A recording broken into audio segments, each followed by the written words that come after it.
Ако приметивте во дискусиите, најчесто фирмите кои се занимаваат со оваа област се здржуваат на делот на, како што побарува и законот, на делот на планирање, во делот на изведбени активности, во делот на стручност, кој се може да го прави ова, но често пати се заборава на делот, а особено мислам дека е ова интересен за осигурителните компании, тоа е превентивното одржување на веќе инсталираните системи.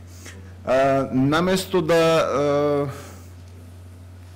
навлагам во теории, да кажувам како е надвор, јас би сакал да ви го пренесам моето искуство, кое однапред ќе се оградам дека не мора да значи дека е најдоброто решение, ниту пак дека е крајното решение. Секако, ова е жива материја, ќе приметите и самите дека можни се бројни решенија и сето тоа зависи од луѓето кои работат со таа проблематика. Би ве замолил ова да го сватите како една од можните решенија или како решение кое е применето во една од фирмите во Македонија. Во случајот, како што се представив и на почетокот, јас доаѓам од една телеком компанија, значи од Космофон, и покрај ја имам таа среќа да имам можност дел од овие системи кои се презентирани тука, да ги имам веќе применето и да видам како функционираат. Она што јас во своето од почетокот од 2003 со започнувањето на Космофон го работам тука, покрај заштитата при работа и заштитата од пожари, е делот кој пред моите така наречени директори, наредбодавци, газди, како сакате наречете ги, ми тежеше како прашање и го наметнав како прашање, тоа е превентивното одржување. За да направам една поблиска слика што би требало да биде тоа превентивно одржување, јас направив некоја споредба тука, а тоа е дека ние како луѓе во нашето цивилизацијско живење се сретнуваме со неколку форми кои ги препознавате, а можеби и не ви текнало дека се како такви. Например, превентивно одржување на автомобил, каде што секоја година ние, за да докажеме дека тој систем, значи како систем го гледам автомобилот, потребно е да го носиме на контрола. Значи техничка контрола, каде што ни даваат подпис и печат дека тој е во исправна состојба тук и дека е безбеден за учество во сообраќајот. Алатки и орудија за работа. Значи, тоа е нешто што бројни фирми во Македонија кои се занимаваат со производство, со работа, потребно е да го сертифицираат, тоест да го испитуваат средството за работа. Понатаму лифтовите и како значаен сегмент. Колку се почитува тоа, пак ќе ви кажеме индивидуално, но сепак законот тоа го налага. Значи, на одреден период да се тестираат и самите лифтови. Садови под притисок, каде што ги имаме сите оние, вклучувајќи ги тука и садовите како што се за FN200, за CO2 и така натаму, тука се и оние за складирање на кислород и така натаму, сите тие подлежат на одреден тип на проверка на годишно ниво или почесто, или на поголем период. И овде како што ги имам наброено, можете и самите да ги прочитате, но во Македонија не постои некоја си усогласеност. Не зборувам тука за апаратите, оние рачните кои на година дена би требало да се проверуваат, не постои некоја усогласеност колкав периодитет или колкава зачестеност тоа треба да биде за самите системи. Кога зборувам за системи, јас тука го имам в предвид не само садот кој е инсталиран, туку го имам и системот за дојава, системот за мониторирање, системот за активирање, на крајот вклучувајќи го делот кај што го чуваат агенството. Значи, од моето практично искуство, за да ја организирам заштитата од пожари во Космофон, јас тргнав пред се од неколку појдовни точки. Морав да имам цел, морав да им објаснам зошто го барам тоа од моите работодавци. Значи, зашто ми е потребно на мене, како надлежно или одговорно лице во една компанија, зашто ми е потребно превентивното одржување? Што се треба да покрива превентивното одржување во смисла на пожарна заштита. Воедно, од кога го дефинирав тоа, потребно ми беше да го направам тоа со едно со еден планиран пристап, значи план за работа, како сето тоа ќе го спроведувам, воедно да направиме на временска рамка, кога сето тоа ќе биде имплементирано, направено, проверено, истестирано и така натаму, потоа да најдам соодветен извршител кој ќе одговори на моите побарувања и на крајот да оставаме на маргина на делот на непредвидени ситуации. Затоа што по дефиниција пожарот никој не го планира. Секој се обидува да го превенира, но иако инсталираме системи за заштита од пожар, сепак и тие се системи кои може да се расипат, може да се активираат, може да несоодветно изреагираат и така натаму. За да ги намалам сите тие работи, јас го предвидов и го ставив како непредвидени ситуации или така наречени, попознати на англиски call of service или барање на услуга, каде што јас со мојот партнер, во случајов извршителот, ги надминувам тие евентуални проблеми. Едно, да одговорам на сите тие прашања, јас го направив се тоа. Воедно, кога ја дефинирав мојата цел, зашто го правам, го имав предвид намалување на ризикот од настанување на пожар.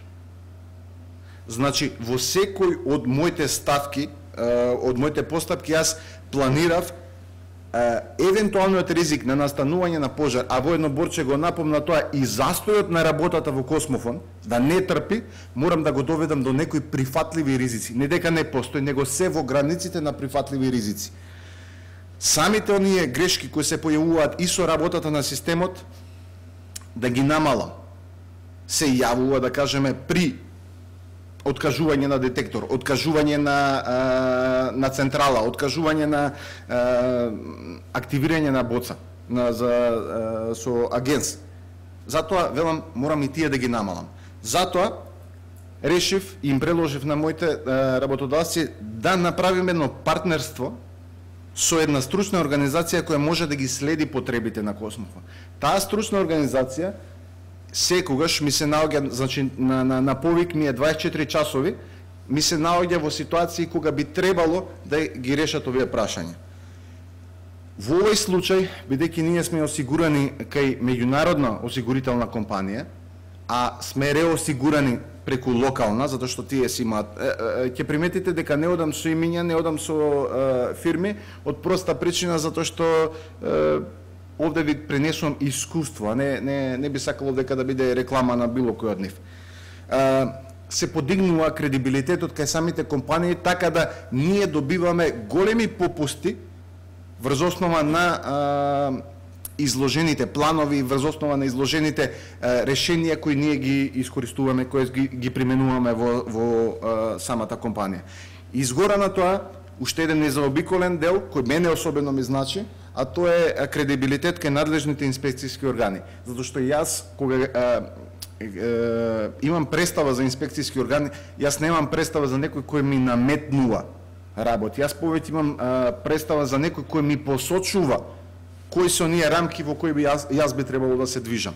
И секој пат, може би е чудно, може би не, но бидејќи соработувам и со трудовата, соработувам и со пожарната инспекција, секој пат се обидувам тоа да го ставам во некои рамки на ајде го наречеме пријателство, али повеќе партнерство, каде што јас би можел да научам, а воедно и да покажам дали тие решенија кои јас сум ги преминал се соодветни.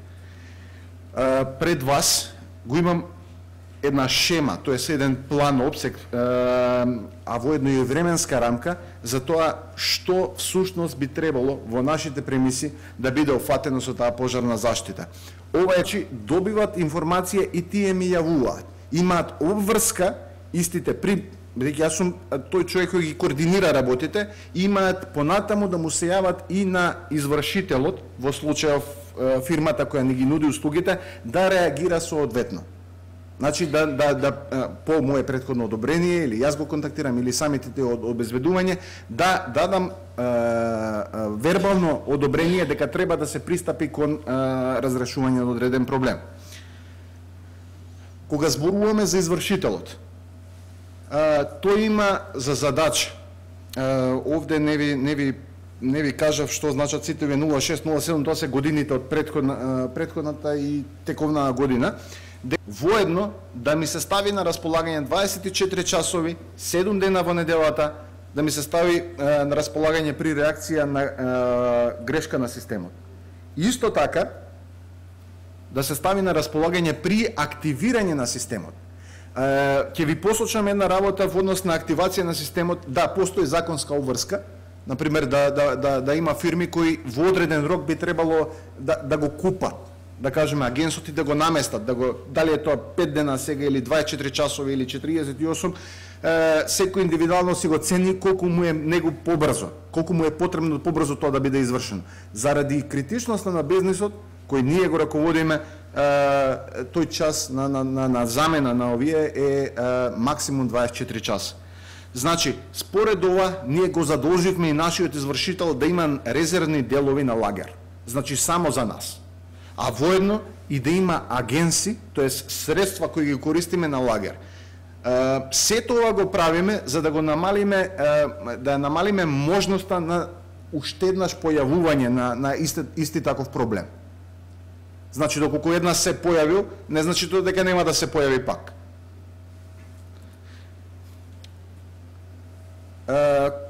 Кога зборувам за непредвидени ситуации, значи тоа е најчетвртиот дел во однос тоест последниот дел во однос на почетната табела. Непредвидени ситуации или барање на услуга или на англиски call of service. Во случај на активирање или оштетување на пожарната опрема, побарувањето и договорот беше дека мора да биде во 24 часа нивната реакција од моментот на дојава. Зашто е 24 часови? Затоа што Македонија, како што ви реков, целата оваа опрема е распространена низ Македонија. Реакцијата од дојавата до одењето на најдалечната точка каде што е инсталирана опремата, а воедно при тоа да не биде за џабе одењето, па после да се враќа па да зима опрема, значи овозможуваме дел на комуникација, целата онаа комуникација што опрема, значи на првична проценка што е се потребно да се замени, ги предвидувам тие 24 часа. Замената на оштетените делови мора да биде во рок од 24 часа. Ова не е возможно доколку самиот тој извршител ја нема опремата на залих. Верувајте ми, затоа го поставив прашањето за тие кинески дојавувачки, јас ги викам кинески, може да си тајвански, бразилски, не знам какви се веќе, но најчесто се сведува на тоа да целата оваа работа е допродадена. Од кога е продадено, тоаш повеќе не ме интересира. Затоа јас го задолжувам да не биде работава дека јас сум извисен, па треба јас самиот да се снаоѓам. Јас затоа го задолжувам извршителот да ја има на лагер опремата и да може да ја замени во рок од 24 часа. Со тоа се осигурувам и ви давам вас еден период каде што и вие се осигурувате дека не станува збор за манипулација или измама со која би сакал јас да го наплатам осигурувањето. Секогаш за замената на деловите од Космофон, значи се прави со моја согласност и цената на резервните делови е секогаш она во делот на непредвидени трошоци, поточно предвидувам некој буџет кој е најчесто во висина од 15% од вкупниот буџет кој ми е потребен за одржување на системот. Се разбира, овој дел пропорционално расте колку е постара опремата. Значи, делот на резерва мора пропорционално да се зголеми колку е постара опрема. Не е исто дали е една година во функција или, например, е 15 години во функција. Што добивам со сето ова? Добивам сигурен систем за пожарна заштита. Тоа што особено ми е битно, затоа што битно ми е да го сервисирам или да понудам услуга на јадрениот бизнис, кор бизнисот на мојата компанија. А тоа е клиентите, тоа е купувачите, корисниците да имаат 24 часови, 365 дена да имаат достапност на мрежата. Ако во било кој од овие моменти јас потврлам во моите активности, тоа ќе значи дека ќе имаме директни загуби во генерирање на приходи, кој ќе се одрази понатаму во кредибилитетот или во успешното финансиско работење на компанијата. Минимизирање на ризикот за настанување од катастрофални последици. Примерот со болницата е сосема во склад на ова што го зборувам. Ако јас ги предвидам ситуациите, каде што евентуално е возможно да настане било каков проблем поврзан со пожарот, значи јас сум се завршил добро работата и сум го минимизирал целиот тој дел.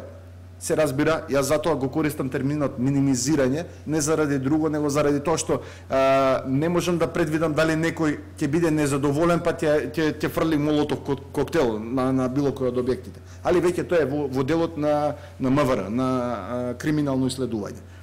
Намалување на трошоци во однос на непланирани издатоци. Чим го имам оваа фреквенција на испитување, можете и вие да бидете сигурни дека испадите од системот или нефункционирањето на опремата ќе биде далеку многу помало отколку да некој ме осигура, па секој месец на пример да ми се расипува. И на крајот создавање на систем на континуирана проверка и надградба.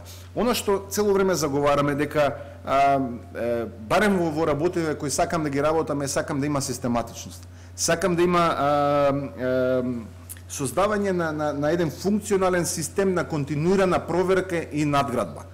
Само таков систем, а тоа го препорачуваат и ISO 9001, и ISO 14001, и OHSAS 18001, дури и стандардите за пожарна заштита, дека ниеден од овие системи не треба да биде оставен сам по себе да функционира. Сите овие треба да бидат надгледувани, надоградувани и на крајот на кревите одржувани соодветно на препораките на производителот. Поред онаа последната анкета која ние интерно ја вршиме е дека во компанијата дури 97% од вработеници се чувствуваат безбедно на своите работни места. Замислете колку пак небезбедното работење би се рефлектирало врз квалитетот на работа.